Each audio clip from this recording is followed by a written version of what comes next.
Hello!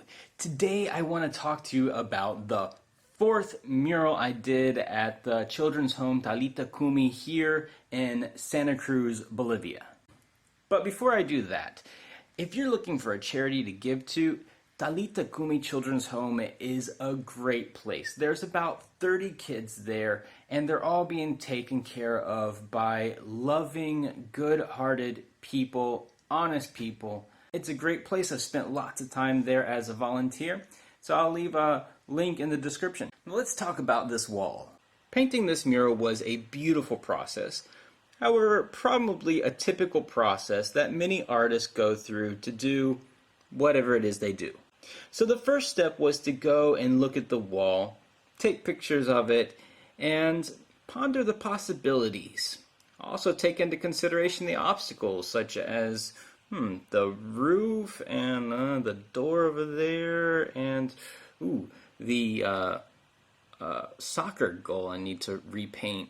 Yeah. From here, a lot of the process takes place in my subconscious while I'm doing other things. Then, when I close my eyes and think about the wall I'm going to paint, images, colors, shapes, possible concepts come to mind. Now, this part of the process had actually been going on for months, and I didn't really start focusing on it till about a week before I started painting. Okay, part of the conceptual conflict for me was that this is the boys' side of the home, and I wanted to do something more manly. That's kind of a hard thing for me. I'm the kind of guy who likes painting flowers and butterflies like I did for the girls' side. When I talked to the boys about it, well, they all wanted me to paint Naruto, which is an anime character from a series they had recently been forbidden to watch. Yeah, no, not gonna work. No. The other option they gave me was to paint the logos of their favorite soccer teams. That would be torture. The other conflict I had to consider is that I was low on yellow. Now, the director of the home had reluctantly spent a little bit more money than she wanted to on quality red, blue, and yellow paint for me to do these four walls. So now I need to consider that yellow, orange, and green can't play major roles in this next palette. So when I closed my eyes, I kind of saw some hills or mountains or simple characters doing fun, adventurous things like mountain climbing or skydiving or something like that. But when I sat down with paints and a sketchbook to start manifesting these mental images, something else came out. I was liking it, but it was missing something. I posted the picture on Instagram and asked for suggestions. While I waited for comments, hot air balloons came to mind. I think it has to do with a strong desire I have to travel to Cappadocia, Turkey. It also might have to do with the fact that my family and I are getting ready to move from Bolivia to the United States. We know what we're leaving behind, but don't really know what's coming. We are being blown by the wind, so to speak. Not sure where we'll land. So I got out a larger sheet of paper and started painting the landscape again with a hot air balloon in it. Meanwhile, my sister commented on my post suggesting I paint lanterns. Ooh, good idea. But I already had the hot air balloon in the sky and didn't want to clutter it up too much. So what if I do that? I liked the lanterns, but I wasn't crazy about the post. Neither was my wife. But I didn't know how else to keep the lanterns, which I really felt needed to be on the wall.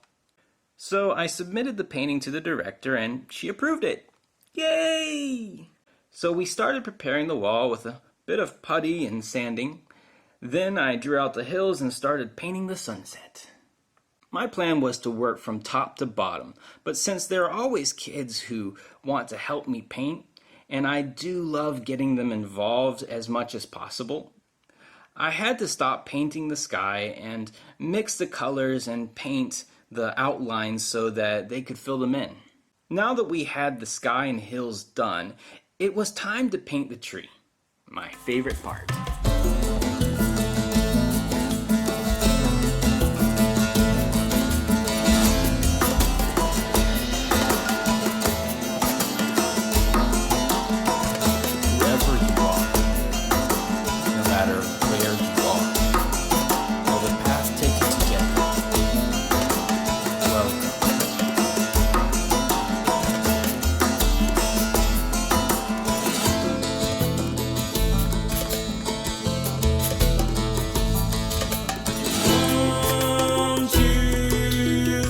Wanderers, worshippers, lovers of leaving.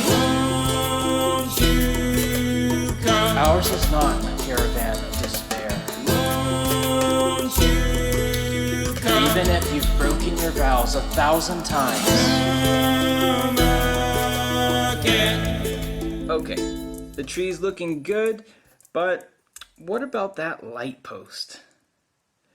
I wasn't feeling it. It seemed out of place in this landscape.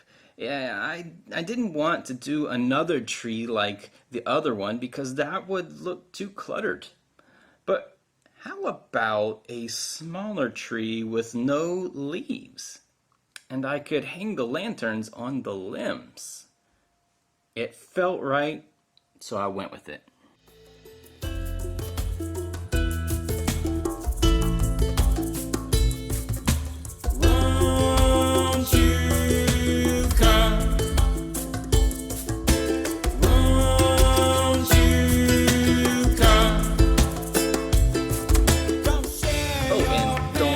The hot air balloon. Come share your stories. Come share your dreams. Come share your hope. We'll share our pain. We'll share our stories. We'll share our dreams. We'll share our hope. And it's almost done. I just need to repaint the soccer goal. So I framed it with tape, thinking that would make it easier. No! It took me a while to fix that. Now, after 5 days of working on this wall, it was done, and I was happy with it. You know, I don't consider myself a great artist. I'm almost 40 years old and just getting started. I sometimes fall into the trap of comparing myself with other artists who are doing some mind-blowing stuff. However, I really enjoyed the process, and I did hear several people gasp as they walked outside and commented on the wall. The kids were constantly coming up and telling me that it was beautiful, and that's really what I'm aiming at. I want to beautify their surroundings and remind them that life isn't about survival of the fittest. Rather, it's about making this planet a better place for all of us to enjoy. So that's all for now. I'm really looking forward to the next project.